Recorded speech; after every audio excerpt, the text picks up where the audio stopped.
Joe, I'll start with you. Did you expect the St. Louis County executive race to be decided by less than 1%? No, because St. Louis County is such a Democratic county anymore.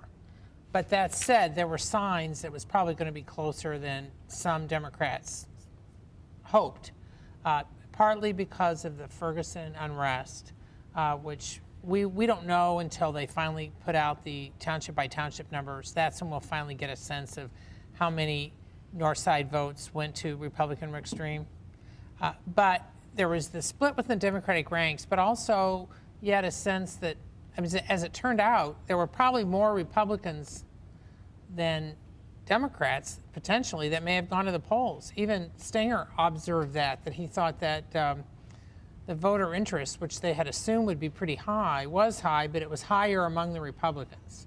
And I'm really eager to look at those township by township numbers because I had been hearing that it turned out, like in West County, in some areas, I was told was close to presidential levels. So I think there was the split in Democratic ranks. There was the energized Republicans, which is part of a national, the national story, and it touched on St. Louis County.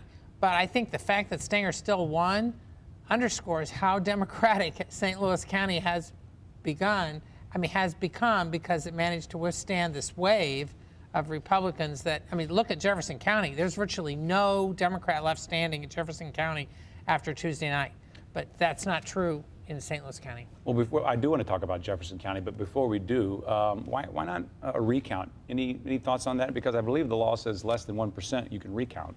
He may, but what Rick Stream indicated was any recount that's been done, they generally have only moved by maybe a few dozen, maybe 100 or 200.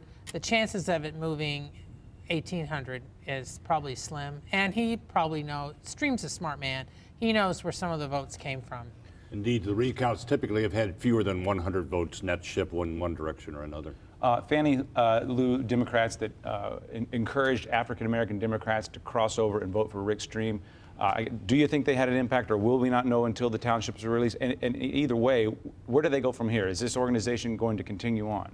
We won't know whether they had an impact or not until we have the opportunity to look at it, not only individual townships, individual precincts. One of the problems with that movement was that it really did not have an organization underneath it. It had leadership, but not necessarily followership. And its ability to sustain itself, I think, is in doubt.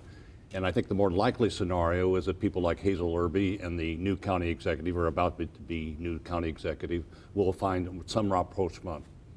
And perhaps the most influential African-American Democrat was at Steve Stenger's watch party. Right.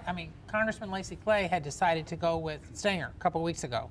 And from what I had been told at the time, that while Stenger had indicated he was going to call him, actually Clay contacted him first. So once Clay made a decision to go with Stenger, Clay did robocalls for him. He sent out literature for him. So there are some who think that the effect in North County may be less than what some may have thought, because it became in somewhat a power play between different factions, Democratic factions, in North County, as it does everywhere. So we'll be looking at those numbers when they finally come out to get a sense of what really happened. And I saw you there at the Stenger headquarters. You're sitting right next to some of the folks on his campaign. Were they worried? You know, Jane Duker, who you will have on later, she at least expressed that she was quite confident even when they were down by 5,000 votes. I have to say that I was quite skeptical when they were down with 71% of the precincts down by 5,000 votes. I was down 3,000 with 93%. I know. But there's a history in St. Louis County that the votes primarily from the farther northern portions of North St. Louis County are the last to come in. They typically come in heavily Democratic, so it's not unusual for a Democrat to be losing 1 or 2 hours into the count. Let's shift to the city. Can you talk about the Recorder of Deeds office, which I'm not sure, I would like to see a poll on who even knew what that office was or called before this election. So Sharon Carpenter was running against Jennifer Florida. Sharon Carpenter had to resign in July after violating the state's nepotism law. She hired her great-nephew. She was running as the Democrat. She resigned and then re-ran. She ran as a Democrat. She was outspent by like a factor of 20, and then she ended up winning with well over 60% of the vote. I think it was like 67% or something like that. It was not even close. I mean, Slay's trying to play down, the mayor, Francis Slay, is trying to play down the impact. But the fact is that Sharon Carpenter is a former chair of the City Democratic Party, used to be his babysitter when he was little. Carpenter has a ton of connections. And the fact that she was able to carry this off, aside from the fact that the mayor was siding with Jennifer Florida, showed that A, some of the old guard still has muscle, and B, the recorder of deeds may not have a lot that they do between them and the mayor's office, but I think she may cause them a few little headaches for a while. Yeah, we see. Because she had the office for over 30 years. I've been joking about the recorder of deeds and this race, but this week in particular, recorders of deeds have been in the news, especially with breaking news yesterday. It was. Especially with Sharon Carpenter, she issued 4 same-sex marriage licenses in defiance of the state's constitutional ban against same-sex marriage.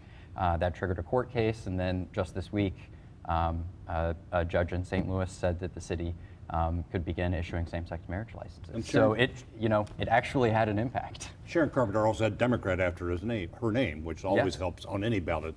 It's difficult as an independent to get people who are not that familiar with the process. They tend to pick a party label. Even if the mayor is throwing his support behind That's it. correct. Yeah, because you got to do a lot. And it was funny, they had this last-minute court fight because Jennifer Florida had put on her material, it said independent Democrat. Yeah. So the Carpenter allies went to court and said, no, she couldn't use the phrase Democrat. In the end, the Florida people won, but this went on for a couple days. Hey, real quick, the recorder of deeds, the marriage licenses are not without politics in and of themselves. Is this going to stand as the judge's ruling that Missouri's gay marriage ban is unconstitutional? Is that the end of it? It's been appealed to the Missouri Supreme Court. Now the question is the Missouri Supreme Court going to change it? The other question is, are other counties going to follow in the city's footsteps? Already St. Louis County has begun issuing same-sex marriage licenses. I did a story about this today. Other counties have not yet followed suit. But there's no law that says you have to. There just may be no law that says you can't. Right. I mean, the wording of the judge's order is it's inconclusive. On one hand, it says that the ban is unconstitutional and that same-sex couples are entitled to a marriage license. But it also does issue the order specifically to the city of St. Louis. Legal experts that I've spoken with say that it applies to everywhere throughout Missouri, though.